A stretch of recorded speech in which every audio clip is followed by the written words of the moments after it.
Algo bueno tiene esta crisis económica y es que estamos haciendo todos un cursillo acelerado en economía. Cuestiones que antes no conocíamos, aspectos de las hipotecas que no valorábamos. El caso es que tenemos que ir poniéndonos al día poco a poco y para eso hemos llamado un día más a Luis Vera Díaz, economista de Renta 4, que nos va a tratar de explicar un poco algunas de las cuestiones que están saliendo en estos días y que realmente pues casi nos están obligando a hacer un máster en economía. ¿Qué tal, Luis? Buenos días. Muy buenos días. Roberto. Bueno, vamos a ver. Primero estamos ante una crisis financiera, es decir, que a España este diagnóstico es cierto. El problema es que le está costando más conseguir el préstamo que obtenía antes a un interés más bajo, ¿no? Bueno, lo que le está costando es su deuda, el pago que tiene que hacer de la deuda que emite. Cada día tiene que pagarle un tipo de interés mayor.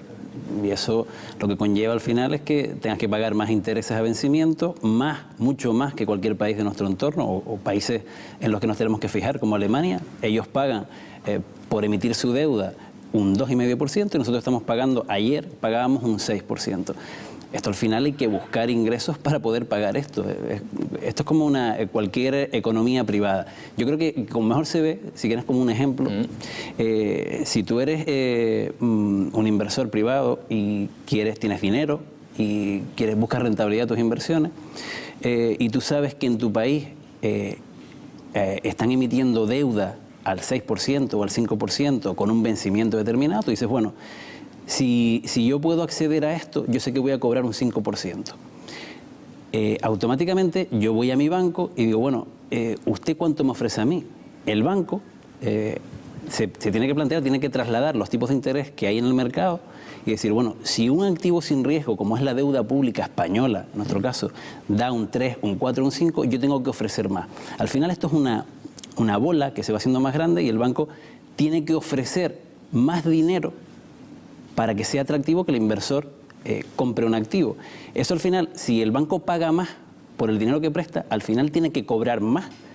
Y es lo que estábamos hablando, lo que se comenta, tema de las hipotecas, préstamos, al final se encarece y es una rueda que entramos en una dinámica de la que es muy difícil salir. Claro, en esto influye la economía real, pero en cierta manera también el crédito, es decir, las expectativas que se tengan en un momento dado sobre si un país va a poder responder o no. Por eso Alemania, que se supone que es un país fiable, tiene un 2%, paga mucho menos por su deuda y ahora en estos momentos España, Italia también tienen que pagar mucho más porque se empieza a poner en duda si pueden o no pagar, ¿no? Es que esa es la definición de la prima de riesgo, esta palabrota que estamos viendo todos los días. La famosa prima de riesgo. Y que no nos libramos. Yo creo que en la prensa, que en todos los titulares hoy salía la palabra prima de riesgo, ¿no? La prima de riesgo lo que mide, al final, es la capacidad que tiene un Estado de hacer frente al pago de los intereses y de la deuda emitida. O sea, mientras mayor sea el tipo de interés pagado, mayor es la probabilidad de que haya impago, de que no devuelvan al final los intereses. Para hacernos una idea, comentábamos que aquí en España estábamos ayer a niveles del 6%, en Grecia ahora mismo están creo que en el 13 o en el 14%. Eso significa que ya el mercado está diciendo, señores, es complicado que Grecia devuelva los intereses y devuelva el principal. Y la definición de la prima de riesgo, la verdad es que es muy sencilla y muchas veces nos liamos.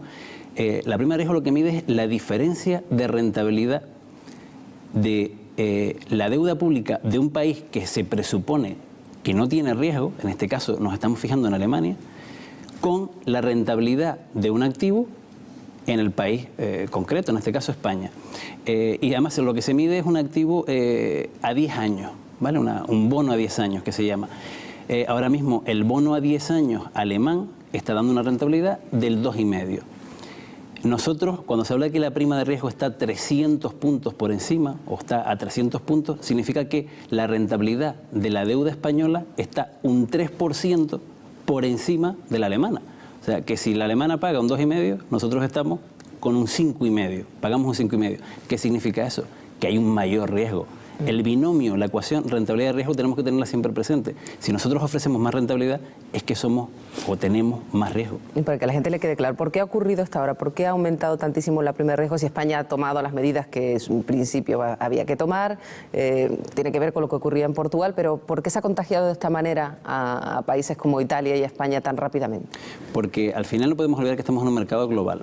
Cualquier noticia, y eso lo hemos vivido en las últimas semanas, hace 2 semanas aproximadamente se hablaba de Grecia, de que no tenía capacidad para devolver, que había que ayudarle, y lo que genera eso es incertidumbre, desconfianza, y lo que piensan los inversores es, bueno, si Grecia está pasando esta situación, al final, como estamos en un mundo globalizado, esto va a afectar a los países de su entorno.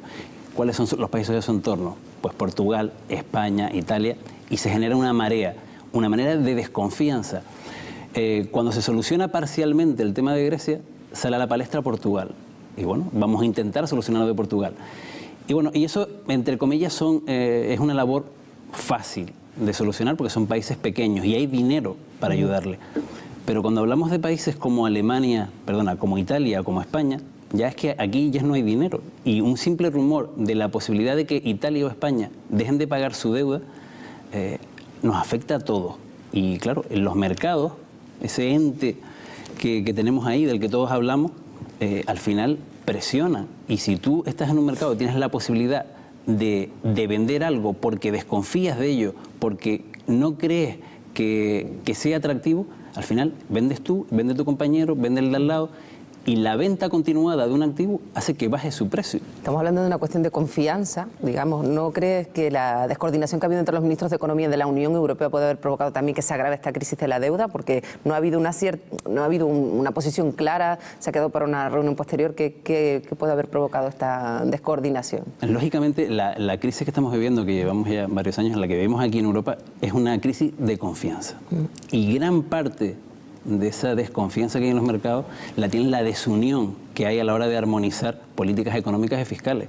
Es cierto, y estoy convencido, que si se hubieran sentado hace un año o 2 años todos los ministros, se hubieran tomado medidas uniformes en toda la Unión Europea, no cada uno por su lado, estaríamos ahora en otra situación. ¿Cuál es el problema de eso? Que eso implica perder soberanía. Y aquí ningún Estado en la Unión Europea está dispuesto a ceder algo de soberanía. Y nos encontramos en la situación en la que estamos ahora mismo. Bueno, ¿y quiénes son los mercados? Porque eso también es otra incógnita que queda ahí. ¿Quién presta el dinero? ¿Suelen ser, no sé, bancos y bolsas de inversión o agencias de calificación? ¿Quién invierte? Los que compran la deuda, los que están en los mercados, los que especulan con eso, son bancos, inversores privados, otros estados, otros países que son los que al final, así a modo de ejemplo, para que te hagas una idea, en Italia, que era un país que se sabía hace tiempo que tenía una deuda altísima, creo que ronda el 120% de su Producto Interior Bruto, cuando aquí en España es la mitad, un 60%. Ellos habían quedado al margen de todas estas especulaciones, de todas estas desconfianzas. Y nos preguntábamos por qué. Oye, este país realmente no va, es igual que España. Pues la solución es que en Italia son ellos mismos los que compran la deuda. Hay un porcentaje muy alto, creo que el 80% de toda la deuda emitida la compran los propios italianos, la banca italiana, las empresas privadas italianas. Aquí en España no. En España, por ejemplo, dependemos mucho de los inversores extranjeros. Y eso es dependencia de los mercados financieros. Si esos mercados financieros nos fallan, tenemos un problema. Lo estamos teniendo, de hecho. Claro. En Italia, pues afortunadamente para ellos, hasta ahora no ha pasado, porque ellos mismos son capaces de absorber la deuda que emiten. Nos queda un actor por conocer en este escenario, que son las agencias de calificación, que aparecen un poco como los malos de la película, porque son los que se están encargando de decidir qué país tiene confianza o no y cuánta tienen, ¿no? Y al fin y al cabo son los que están encareciendo con sus informes o no la deuda que se emite de cada país. En el caso de España está yendo mal por ahora. Sí, como bien dice... Moody's, Standard & Poor's... Se les ha tildado de los malos de la película. Y bueno, la realidad es que han generado muchísima desconfianza. Y todo empezó hace unos años con Lehman Brothers. Lehman Brothers es una compañía, un banco de inversión, que el día antes de su quiebra tenía la máxima calificación crediticia que daban estas agencias. Y al día siguiente, pues la empresa presenta quiebra, ¿no? Aquí se habla mucho de que realmente no es justo que a países europeos como Grecia, como España, como Portugal, la estén castigando tanto, estén dando informes tan malos y diciendo que la economía no es solvente, que no tiene salida, cuando una economía como la americana sigue teniendo el rating máximo, la máxima solvencia, el AAA. Y al final te empiezas a plantear, bueno, ¿de dónde son estas agencias?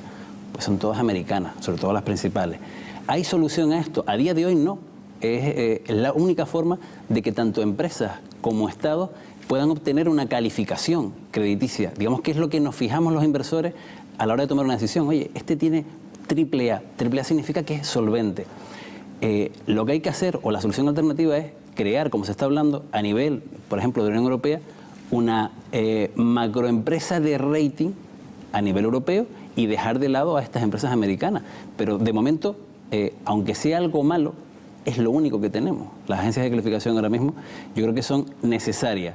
Que sean mejores o peores o mejorables o no, eso es un tema que, bueno, que está en boca de todos. Todos hablamos, todos discutimos, decimos que son muy malas, que nos están afectando negativamente, pero es lo que hay, no tenemos otra cosa.